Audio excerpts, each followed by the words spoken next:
what is your reaction to finding out that you were selected as a California Department of Education Employee of the Year?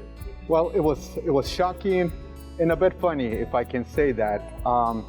Usually we come into the department, our office, and we start looking mainly at help desk calls coming in that have been submitted by teachers and staff who need our help in technology regards.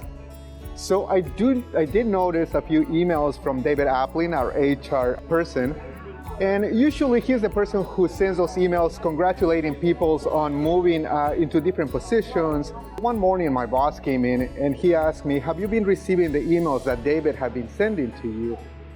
And I said, yes. As he's standing behind me, I opened my inbox and there's an email from Mr. Applin.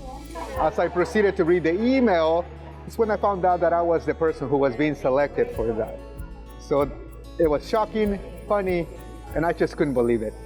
I think what makes me the proudest is that I am one of the 3 technicians in our small district that gets to go to different schools to help teachers with technology issues that to me are very important, because without those tools that they need to educate our students, they're basically out of the water. So I feel very proud when I attend and help one of those educators to solve some of the technological issues so that they can proceed with their daily activities to basically teach our students. I know that where I come from, in the school district that I come from, there's plenty to select from. So I am honored and thankful to be here.